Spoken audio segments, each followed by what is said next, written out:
नमस्कार दोस्तों। मार्केट 24,200 के ऊपर है और अब क्वेश्चन आता है क्या ये मार्केट 26,000 तक जाएगा, ऑल टाइम हाई टच करेगा इस साल में। तो आज हम लोग डिटेल में बात करें क्या क्या प्रोबेबिलिटी है जाने की और क्या हो सकता है जिसके वजह से मार्केट वहां तक पहुंचे। क्या रीजन है? तो पहला रीजन वो है कि फर्स्ट ऑफ ऑल जो बहुत ही बड़ा पॉजिटिव है कि पिछले 3 दिन से एफआई की कंटिन्यूस बाइंग हो रही है, लगभग 12,500 करोड़ की बाइंग हुई। और ये एक तरह से बहुत ही अच्छा सिग्नल है क्योंकि बहुत टाइम के बाद एफआई है। एफआई क्यों आई है वो भी आपको पता है क्योंकि यूएसडी इंडेक्स है ना 98 पे पहुंच गया, 98.25। अब आप सोचो कि ओवरऑल पहले 110 जब यूएसडी इंडेक्स था तब एफआई का आउटफ्लो था। अभी ये आया है तो उसके वजह से फायदा क्या हो रहा है कि यूएसडी आईएनआर के सामने वीक हो रहा है। वीक होने की वजह से क्या होता है कि अगर उनका प्रॉफिटेबिलिटी भी होती है तो वो एक तो प्रॉफिट बुकेंगे, प्लस जब वो कन्वर्ट करते हैं यूएसडी में आए ना तो उनको ज्यादा यूएसडी मिलते हैं तो उनको फायदा होता है। तो वो एक सबसे बड़ा पॉजिटिव है कि वहाँ ऑफ कोर्स यूएसडी और डीवैल्यू हो सकता है यहाँ से 10-15% और, क्योंकि ट्रम्प चाहते हैं कि भाई हमारा उनका करेंसी डीवैल्यू है तो वो एक्सपोर्ट कि अच्छी तरह से आगे जाके एक्सपोर्ट कर पाए और यूएस को मेक अमेरिका ग्रेट अगेन वो जो स्लोगन चले उस पर आगे बढ़ पाए। अब वो होगा नहीं होगा वो बात की बात है, उसमें जाना नहीं चाहिए क्योंकि बहुत सारे आगे वीडियो मैंने बना दिए उस पे। आज हम बात करेंगे कि एफआईआई का इन्फ्लो बहुत बड़ी चीज है और एफआई का इन्फ्लो आप देखो सभी बड़े बैंकिंग स्टॉक्स में जा रहा है। एच डी एफ सी ले लो, आईसीआईसीआई ले लो, सब ऑल टाइम हाई टच करें। ऑफकोर्स उनके रिजल्ट भी बहुत अच्छे आए जो मैंने कल वीडियो भी बनाया था। लेकिन हाँ, this is one of a very very big positive point जो हो रही है। यूएसडी इंडेक्स जो 98 है वो भी बहुत ही इम्पैक्टफुल यहाँ मार्केट में हो रहा है। दूसरा, जो अर्निंग आउटलुक लग रहा है वो काफी बेटर है। इस बार का रिजल्ट सीजन काफी हद तक अच्छा चालू हुआ। हाँ, आईटी में टीसीएस ले लो, इंफोसिस ले लो या टाटा एलेक्स ले लो, उनके रिजल्ट ग्रेट नहीं थे। लेकिन बैंक्स के रिजल्ट अच्छे आ रहे हैं तो वो एक बड़ा पॉजिटिव है। बैंक्स में आप देख लो जिस तरह से तेजी चल रही है। तो अगर हम लोग करंट ईपीएस की बात करें तो 1100 से 1150 का अराउंड ईपीएस हो सकता है, लेकिन नेक्स्ट ईयर ये ऑलमोस्ट कह सकते हैं कि 18% के आसपास ग्रो हो सकता है। नेक्स्ट, सॉरी, नॉट 18 बट 9% के आसपास ग्रो हो सकता है, 9 से 9.5। तो वो एक 1150 के आसपास अगर वो ग्रो होता है, 1000 अभी जो 1050 के आसपास है तो वो एक बड़ा पॉजिटिव और आगे जाके भी वो काफी हद तक ग्रो होगा नेक्स्ट साल। उसके बाद में 2017 की 27 की बात करूं तो ओवरऑल अगर हम लोग 10% से भी ग्रो होती है निफ्टी, लेकिन यहाँ से भी मुझे ऐसा लग रहा है कि निफ्टी नॉर्थ ऑफ 10% होगी, मे बी 12 से 15% से ईपीएस ग्रोथ हो सकता है। अगर ईपीएस ग्रोथ होता है ना तो पी रेशियो और री वैल्यू होता है और री रेटिंग होती है तो उसके वजह से मार्केट प्राइस ज्यादा बढ़ती है। आप लगेगा कि यार ईपीएस अगर 10% से ग्रो होगी तो क्या मार्केट स्टॉक मार्केट भी 10% ग्रो? नहीं, वो क्योंकि पी मल्टीपल ज्यादा आता है और अब जिस तरह का माहौल चल रहा है मार्केट में वर्ल्ड ओवर के भाई हाँ इतनी दिक्कतें है तो उसमें फिर क्या होता है कि आपको ज्यादा वैल्यूएशन मिलता है, करेक्ट। तो ये चीज आपको थोड़ा ध्यान में रखना है तो वो एक रॉबस्ट अर्निंग अपने लिए बहुत ही फायदा रूप हो सकती है आगे जाके। और मेरे हिसाब से क्यों ईपीएस बढ़ सकता है, एक तो इन्फ्लेशन डाउन है आपका 3.6, one of the lowest. RBI rate cut कर रहा है, दो ऑलरेडी कट कर दिए और रेट कट होने वाले हैं। मे बी और 50 से 75 बेसिस पॉइंट कट होंगे इस साल में। ऑयल आपका कंट्रोल में 65 पहुंच गया है, उससे ज्यादा और क्या चाहिए। और मार्केट में तो कहते हैं ना इंडियन गवर्नमेंट तो हर जगह से मलाई ले रही है। वो एक्साइज ड्यूटी भी बढ़ा रही है और पेट्रोल पंप के भाव भी कम नहीं कर रहे हैं, उसके कम किए बिना इन इन्फ्लेशन कंट्रोल में तो वो क्यों कम करेंगे। तो वहां से भी वो मलाई ले तो उनका फिजिकल डेफिसिट में बहुत अच्छा होगा। ये जो 12 लाख का जो टैक्स एग्जम्पशन दिया वो पूरा एग्जम्पशन उनको फायदा हो जाएगा। वहां यहाँ से क्या हुआ, 1 लाख करोड़ का खर्चा है वो यहाँ से ऑयल से बचा लेंगे। तो वो एक बड़ा पॉइंट है कि ऑयल नीचे, इन्फ्लेशन नीचे, इंटरेस्ट रेट कट होगा। इसके वजह से क्या होता है कि आगे जाके अर्निंग में सुधार आ सकती है। हाँ, ये ट्रेड वॉर चल रहा है, ये सब चल रहा है, लेकिन इंडिया का इम्पैक्ट कम है क्योंकि 70% इंटरनल कंजम्पशन है। और ऊपर से अभी जो यूएस प्रेसिडेंट, वाइस प्रेसिडेंट जो यहाँ आए हैं उनसे भी बातचीत चले तो वहां भी काफी हद तक पॉजिटिव चीज आएगी तो वो एक बड़ा पॉजिटिव है कि यहाँ से अर्निंग आउटलुक अच्छा लग रहा है। So first F I buying, second earning outlook, third outlook की मैं अगर बात करूं तो जो मैं कंटिन्यू कर वो है आरबीआई रेट कट और इन्फ्लेशन में। तो ओवरऑल इन्फ्लेशन अगर अब बातें चल रही है कि 3.3 है, तो आगे जाके भी वो नीचे रहेगा। तो बेसिकली इन्फ्लेशन कट के वजह से एक अच्छा खासा अपने को फायदा होने ही वाला है, उसमें कोई डाउट नहीं है। और जितना अब बोलेंगे कि ये टैरिफ के वजह से क्या इन्फ्लेशन बढ़ेगा, तो 0.2 0.3 से बढ़ सकता है, उससे ज्यादा इम्पेक्ट नहीं आएगा। और अभी भी कहाँ 10% की बात चल रही है। अगर नेगोशिएशन हो गया तो काफी हद तक काफी सारे एरिया में, जैसे कल मैंने पढ़ रहा था कि ऑटोमोबाइल्स, फिर केमिकल्स और अदर देन एग्रीकल्चर प्रोडक्ट्स में, इवन एल्यूमिनियम, स्टील, कॉपर, सब में 0 to 0 टैरिफ की बातें चल रही है। तो अगर वो होता है तो बहुत ही फायदा होगा, तो इन्फ्लेशन थोड़ा इंच नहीं बढ़ेगा। तो वो एक गोल्डन रॉक सिनारियो हो सकता है। और आरबीआई जिस तरह से इन्फ्यूज कर रही है लिक्विडिटी, 2.5 लाख करोड़ की ऑलरेडी उन्होंने लिक्विडिटी इन्फ्यूज कर दी है। और अभी आज ही बात हुई कि एलसीआर की भी उन्होंने रेट वहाँ कट किया हुआ है। तो काफी सारे पॉजिटिव आरबीआई से भी आ रहे हैं, जो एक तरह से ना मार्केट को ऊपर ले जा सकते हैं। और ऊपर से क्या है कि क्रूड ऑयल कंट्रोल में है। हाँ, क्रूड ऑयल अगर वापस 80 90 होता है तो थोड़ा इम्पेक्ट आ सकता है, लेकिन अभी 65 है। तो अगर 70 75 के आसपास ही रहा तो अपने लिए अच्छा है। तो ये भी एक बड़ा पॉइंट है। दूसरा एक फोर्थ पॉइंट है जो मैं बोल रहा था, तो पहला कौन सा था? FII second, robust earning third, ये आरबीआई रेट कट, इन्फ्लेशन, और फोर्थ पॉइंट है China+1 पॉलिसी। अभी ये तो 4 साल से चल रही है, हमने इतना फायदा नहीं हुआ, लेकिन इस बार लग रहा है कुछ होने वाला है। क्योंकि ये जो झगड़ा हुआ है यूएस और चाइना का, वो छोटा मोटा झगड़ा नहीं है, ये बड़ा झगड़ा है। झगड़ा नहीं बोल सकते, लेकिन ट्रेड वॉर है। और ट्रेड वॉर में अभी चाइना पीछे नहीं हट रहा है, चाइना अभी फ्रंट फुट पे खेले, और वहां यूएस की इकोनॉमी की वाट लग गई है। आप देखो, जैसे कल ही ट्रम्प जिस तरह से बोल रहे थे जैन पावल को कि you are too late, you are too late, क्या क्या लिख रहे हैं आप। कोई यूएस प्रेसिडेंट अपने सेंट्रल बैंकर की तरह तो इस तरह से बात कर, मीन्स ऑड लगता है, लेकिन हाँ वैसा ही है इकोनॉमी वहाँ।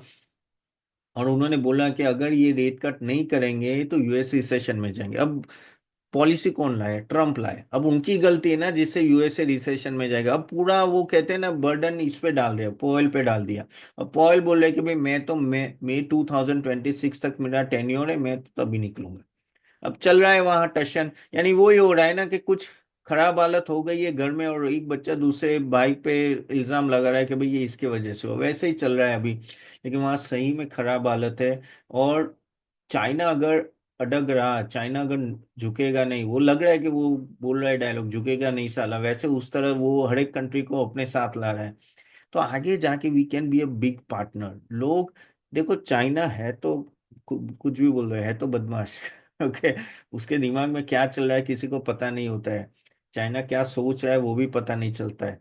तो लोग नहीं चाहेंगे, यानी सभी कंट्रीज नहीं चाहेंगे कि चाइना पे टोटली डिपेंडेंट रहो।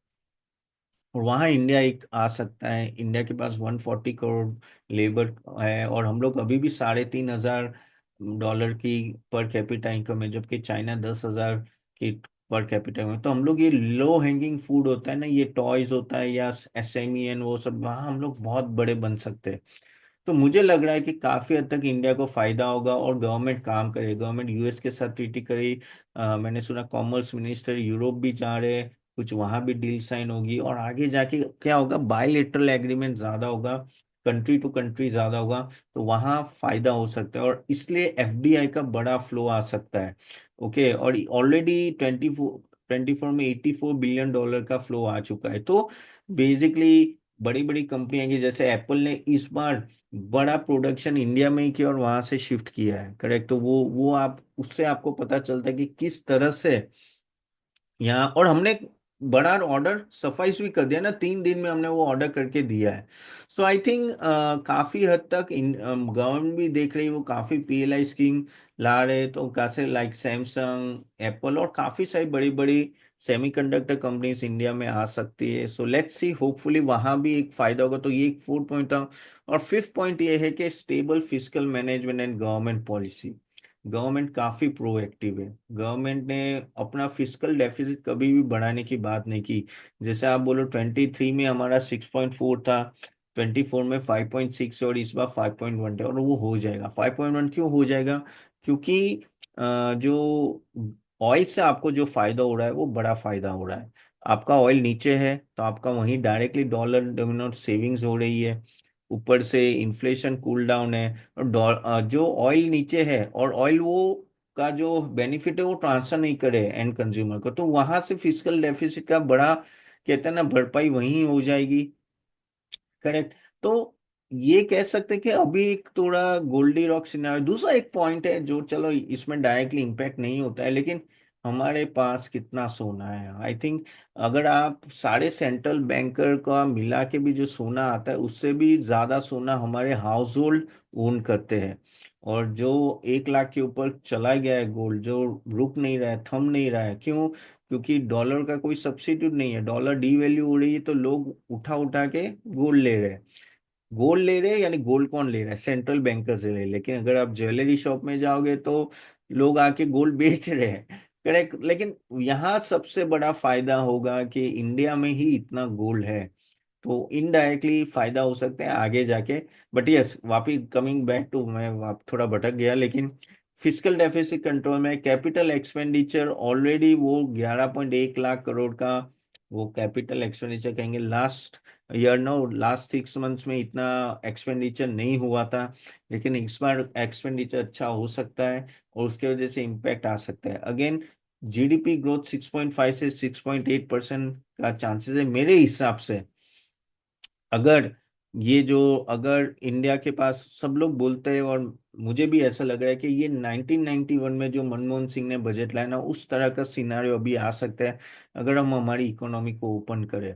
आप देखिए, ऑलरेडी इंडिया बात कर रहा है यूएस के साथ 0 to 0 टैरिफ की, यानी वो क्या बोल रहा है कि टेस्ला पे 0 टैक्स लगेंगे, इंडिया में आने दो।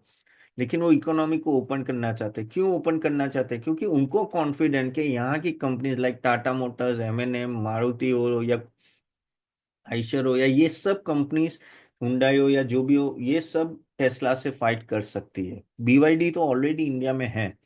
तो ये जो इकोनॉमी ओपन अप की बात चल रही, वो भी इंडिया के लिए बहुत बड़ी चीज है। अगर ये सब इम्प्लीमेंट करते हैं हम लोग, believe me, this will the best scenario. क्योंकि चाइना पे विश्वास हट गया है सबका, और ये पहले भी China+1 पॉलिसी थी जब ट्रम्प ने वो टैरिफ लगाना चालू किया था उनके फर्स्ट टेन्योर में, लेकिन उसका फायदा हमें नहीं मिला। क्योंकि चाइना, कहते हैं ना कि बदमाश है वो, थ्रू ताइवान, थ्रू वियतनाम और हर जगह से अपनी कंपनी सेटअप करता है वहां, और वहां से माल भेज रहा है।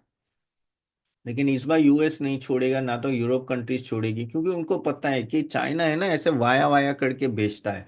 अब वो क्या करता है कि कोई भी प्रोडक्ट में अगर आपके चाइना के बहुत कंपोनेंट यूज के, तो वहां आपको टैक्स डायरेक्टली लग जाएगा। तो इस तरह का सिनेरियो जब होता है, तब आपको समझना है कि भाई हाँ, यहाँ कहीं ना कहीं शिफ्ट होगा। तो ये जो 5 पॉइंट मैंने जो आपको बोले वो बहुत इंपॉर्टेंट। एक है एफआईआई, दूसरा अर्निंग आउटलुक अच्छा है, आरबीआई की पॉलिसी और इन्फ्लेशन कंट्रोल में है, China+1 policy, India can be one of the measure of, and fifth is our physical management, जो बहुत ही इंपॉर्टेंट। अगर ये 5 पॉइंट पे भी कॉन्सेंट्रेट होगा ना, आगे जाके अपना मार्केट बहुत ही अच्छा परफॉर्म कर सकता है। सबसे बड़ी बात, अर्निंग जो आना चालू हो गई, अगर वहाँ अर्निंग में ही अपने को अच्छा दिखेगा, जिस तरह से आउटलुक आ रहा है, जिस तरह से बैंकिंग से रिजल्ट आए, थोड़ा भी अगर बेटर रिजल्ट आ गया ना, I think things will be much better. और मेरे हिसाब से Q1 जो नेक्स्ट ईयर का होगा, जो होगा ये अपना अप्रैल टू जून वाला, जो वो क्वार्टर भी अच्छा रहेगा, ये जो अभी चल रहा है वो। तो लेट्स सी, होपफुली वहां things will be much much better, and we may scale up new. लेकिन अभी, अब आप बोलोगे ये कब तक पहुंच सकता है? देखो, ये डिपेंड्स, अभी ये 3 महीने, 6 महीने या एक साल में भी पहुंचे, प्रोवाइडेड यहाँ जो वर्ल्ड ओवर क्या चल रहा है उसका इम्पैक्ट देखना। लेकिन आई थिंक हमने जो 21,900 का जो इंडेक्स देखा, वो आई थिंक बॉटम था। होपफुली वहां वापस नहीं जाएंगे। अभी अपने को देखना है कितना जल्दी पहुंच सकते हैं, 6 महीने या 9 महीने या नेक्स्ट साल, वो देखना रहेगा। अगर रिजल्ट सीजन अच्छा रहा ना, तो 26,000 बहुत जल्दी आ सकता है, ये सीजन और नेक्स्ट सीजन देखना है। लेकिन I am very positive. FI का फ्लो आ गया तो वो भी बहुत पॉजिटिव है। सो लेट्स सी, थोड़ा अब बोलोगे तो अभी से क्या ले ले, नहीं, थोड़ा करेक्शन भी आ सकता है। ऐसा थोड़ी है कि एक लाइन में जाएगा। तो अभी 24,200 थोड़ा एक साथ 2,000 पॉइंट हमने बढ़ गए, थोड़ा करेक्शन, लेकिन ओवर द टाइम 6 महीना 1 साल में मुझे लग रहा है कि we are going much much better from here. तो चलिए यहाँ तक रखते हैं गाइस। होप ये वीडियो अच्छा लगे तो do like it and share it. और आप हमारे नेक्स्ट लाइव स्ट्रेटेजी मार्केट से अटेंड करना चाहते हो तो लिंक दी गई है, और हमारे रिकमेंडेशन सर्विस भी देख सके। So thank you very much for joining. I see you soon next time. Bye bye.